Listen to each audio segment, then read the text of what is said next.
বড়খলার Chandranathpur ME স্কুলে ছাত্র নিগ্রহের ঘটনার প্রায় এক মাস পরও অভিযুক্ত প্রধান শিক্ষকের বিরুদ্ধে কোনো পদক্ষেপ গ্রহণ না করায় সরব হলেন পড়ুয়ার অভিভাবক।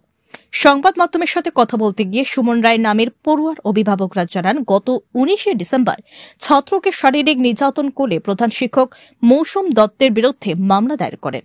পাশাপাশি বিভাগীয় মন্ত্রী সহ বিভাগীয় কর্তৃপক্ষকে নালিশ জানান।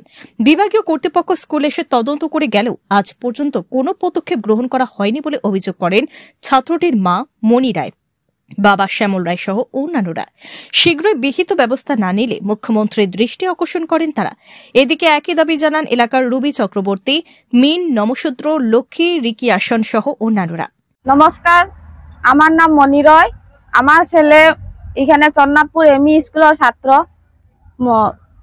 এখানে হেডমাস্টার হইল মৌসুম দত্ত। আমার 19 নভেম্বর একটা ঘটনা হয়েছিল। এখানে হেডমাস্টারে আমার ছেলেরে মারিয়া মানে পুরা পাওটা জখম করে দিছিল।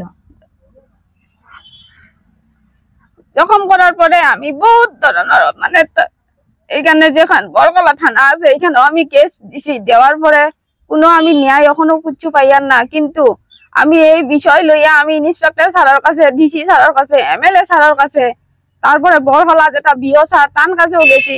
যাওয়ার পরে তারা এখনো কিছু ডিসিশন লইছেন না লইয়া তার কয়দিন পরে তারা 4-5 জন অফিসার পাঠাইলা স্কুলও। আমরা কইলা গার্জেন মিটিং একটা ডাকাইতাম। গার্জেন মিটিং আমরা ডাকাইছি, তারা অফিসারও আইছেন। আওয়ার পরে তারা তদন্ত করিয়া সকল কিছু স্কুলের ঘটনা তারা তুলিয়া নিছেন। তারা রিপোর্টও পাইছেন যে আমার ছেলেরে মারিয়া জখম করা 3 জন ছাত্র তারার কাছে মুখ জবানি দিছে।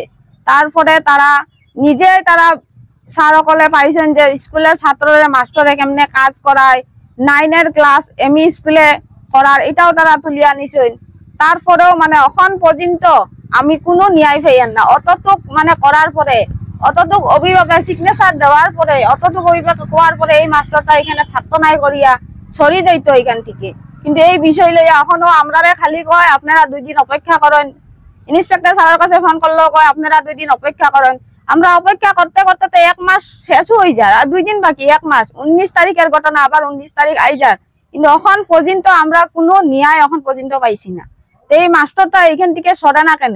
এই মাস্টারটা না যাওয়া পর্যন্ত তো আমরা বাচ্চা দিতে পারি না। আজকে 1 মাস হয়ে যায় আমার বাচ্চা স্কুলে আইতে পারেন না কেন? আমরা একটা সংকিত বাদ কেন বাচ্চাটা যে এখন স্কুলে দিমু, দেওয়ার পরে মাস্টারে আরো জানি কি করবো। এইরকম ঘটনা তো আগেও বহুত ঘটনা করছে। আর এইটা লইয়া অফিসার সকলে আয়া নিজেও তদন্ত করিয়া সবকিছু পাইয়া গেছেন। পাইছেন যে এরকম ঘটনা আগেও করছে। করিয়া মানে গার্জেনদের 2-1 টাকা খাওয়ায়, বাচ্চারা চিকিৎসা করায় করিয়া জিনিসটা শেষ করিলাই। কিন্তু আমার ক্ষেত্রে এখন আমি তার 2 টাকার লোভে আমি যাই না। আমার আপনার সরকারের কাছে হেমন্ত বিশ্ব শর্মার সামনে হাত জোর অনুরোধ করিয়া হইয়া যে আমার ন্যায় দিন, আমার একটা ন্যায় বিচার করুন। আমি কেন 1 বছর থেকে 1 মাস থেকে কেমনে ধৈর্য ধরবো? আমার বাচ্চাটা স্কুলে যাইতে পারেন না। আপনারা লাগে কিনা মাস্টার বড় না আমার বাচ্চা বড়? আপনারা তো জানেন, আপনারা সরকারি বিজেপি সরকারও কয় বাচ্চারা। চন্দ্রনাথপুর 1 মাস আগে এই যে বাচ্চাটারে মৌসুম দত্ত মারছিল, আমরা ডিসি স্যারের কাছে কাগজ দিছি, এমএলএ এর কাছে কাগজ দিছি, তা ইন্সপেক্টরের কাছে কাগজ দিছি, বিওর কাছে কাগজ দিছি। কিন্তু 1 মাস হয়েছে বাচ্চাটা কোনো এখনো ন্যায় বিচার হয়েছে না। 1 মাস থাকিয়া হে ঘরে আছে, তার ভবিষ্যৎ কি নাইনি। আর হে যে ক্লাস করতে পারেন না। আর মৌসুম দত্তর এখনো কোনো অ্যাকশন লওয়াইছে না। মৌসুম দত্তর এখানে খাদানি হয়েছে না। হে এখানে থাকে স্কুলে, হে 24 ঘন্টা থাকে। হের কোনো রুম নাই, কিছু নাই, স্কুলে থাকে। সবজি ক্যাপ করায় স্টুডেন্টদের দিয়া, তারপরে বেড়া দেওয়া করায়। যদি না কাজ শুনলে হে এই বাচ্চাদের মারধর করে, তারপরে বাথরুম পর্যন্ত সাফা করায়। আর এখানে কি করে, হে যেগুলা বাচ্চার খানি আছে এগুলা খায়। রাত্রে ট্রিটমেন্ট এটাও দেওয়া হয়েছে।